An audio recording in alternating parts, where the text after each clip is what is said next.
SIR আবহে কান্নার প্রধান বাংলাদেশি অভিযোগ। 2020 সালে বাংলাদেশ থেকে এসে পার্শ্ববর্তী এক ব্যক্তিকে বাবা মা দেখিয়ে জাতিগত শংসাপত্র ও ভোটার কার্ডের নাম তোলার অভিযোগ কান্না পঞ্চায়েতের প্রধান শ্রাবন্তী মণ্ডলের বিরুদ্ধে। একই সাথে তৃণমূল নেতা তথা প্রধানের স্বামী বনমালী মণ্ডলের বিরুদ্ধে সোহাগী মণ্ডল, সুমন মণ্ডল, জয় মণ্ডল এবং শ্যামল মণ্ডলের নামের এই চারজনের জন্য এনুমারেশন ফর্ম নেওয়ার অভিযোগ, যারা নাকি সকলেই বাংলাদেশি। এমনই অভিযোগ নিয়ে বিজেপির তরফে মঙ্গলবার কালনা মহকুমা শাসকের দপ্তরে অভিযোগ জানানোর পাশাপাশি ডেপুটেশন দেন তারা। কাটোয়া সাংগঠনিক জেলার বিজেপি জেলা সভানেত্রী স্মৃতিকণা বসুর দাবি, উনি 2020 সালে বাংলাদেশ থেকে এসেছেন। ওনার জাতিগত শংসাপত্র এবং ভোটার কার্ডটি তিনি ভুয়ো নথি দিয়ে বানিয়েছেন। তার সঠিক তথ্য সামনে আনার দাবি নিয়ে তিনি এসডিও দ্বারস্থ হয়েছেন। অন্যদিকে বিজেপি নেতা ধনঞ্জয় হালদারের দাবি, ভুয়ো তথ্য সামনে দিয়ে তিনি প্রধান হয়েছেন। এখনো এনুমারেশন ফর্মও তিনি জমা করতে পারেননি। অন্যদিকে সমস্ত অভিযোগই অস্বীকার করেছেন কান্না পঞ্চায়েতের প্রধান শ্রাবন্তী মণ্ডল।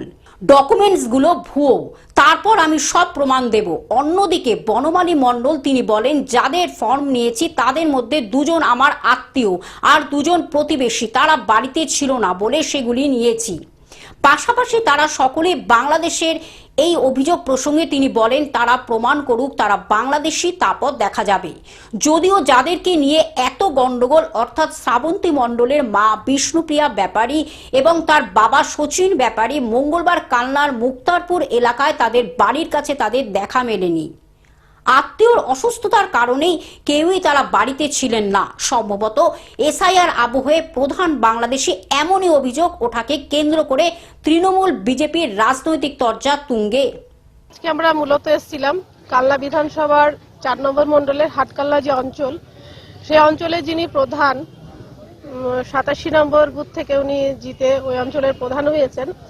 তো আমরা জানি যে ওনার বাড়ি এখানে নয়, উনি সম্ভবত 20 সালে এখানে এসেছেন। তো ওনার মূল কথা পরিচয় আমরা জানতে চাই যে ওনার বাড়ি কোথায়, ওনার মা বাবা কোথায় থাকে। ওনার এখানে বাড়িঘর কিছু নেই, বিবাহ সূত্রে এখানে এসেছেন। তো উনি কিভাবে প্রধান হলেন এবং এসসি কোটায় হয়েছেন, সেই এসসি সার্টিফিকেট ওনার কিভাবে আসলো, পুরোটাই আমরা জানতে চাই। সেই জন্য আমরা এসডিও ম্যাডামের কাছে আবেদন করেছি যে পুরো তথ্য সামনে আসুক। না মানে আপনাদের কি অনুমান যে তাহলে উনি কোথাকার? বাংলাদেশি। বাংলাদেশি। ওনার বাড়ি ঘর তো এখানে কোথাও নেই। ওখানকার হয়তো দেখুন, আপনারা বলবেন প্রুফ কি আছে আমাদের কাছে, প্রুফ নেই। সেই জন্য আমার প্রুফের জন্য আমরা এসছি আজকে এসডিওর কাছে যে আমরা প্রুফ চাইছি। আমাদের যেটা অনুমান হচ্ছে, আমরা যেটা বুঝতে পারছি, বা ওখানকার গ্রামের মানুষ, পাড়ার মানুষ যেগুলো বলছে যে সেটা সঠিক কিনা, সেটা আমরা সরকারিভাবে আমরা জানতে চাই যে উনি ওনার তথ্য সামনে আনুক। এমনকি আমি যেটা জানতে পেরেছি যে এসআইআর এর যে ফর্ম, সেই ফর্মটাও ওনারা এখনো জমা করেননি, অনলাইনে জমা করেছেন এরকম কিছু শোনা যাচ্ছে। সেটা হয়েছে কিনা আমি জানি না। আমরা সঠিক তদন্ত করে সঠিকটা জানতে চাই। এটা জানার জন্যই মূলত আজকে আমরা এসডিও ম্যাডামের কাছে এসেছি। আমরা দেখি সরকারিভাবে কি আসে আমাদের কাছে। এসডিও ম্যাডাম কি বললেন আপনাদের? এসডিও ম্যাডাম বললেন, হ্যাঁ, যদি এটা হয়ে থাকে আমি সঠিক তদন্ত করছি, দেখছি। আমরা এরপরে আবার জানতে আসবো যে আমরা ওনারা তদন্ত করে কি পেলেন। আশা করি সঠিকটা আমাদের খুব তাড়াতাড়ি আসবে সামনে, এবং কিভাবে এসসি সার্টিফিকেট উনি পেলেন সেটা আমাদের খুব জানা প্রয়োজন।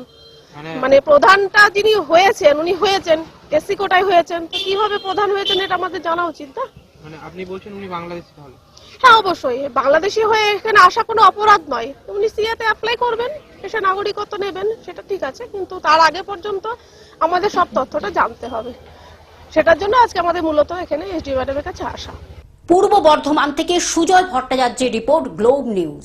এখন থেকে গ্লোব টিভি দেখুন আপনার স্মার্টফোনেও। গুগল প্লে স্টোর অথবা অ্যাপল স্টোর থেকে ডাউনলোড করুন গ্লোব টিভি লাইভ অ্যাপ। এছাড়া জিও টিভি অ্যাপ থেকে দেখুন গ্লোব টিভি লাইভ।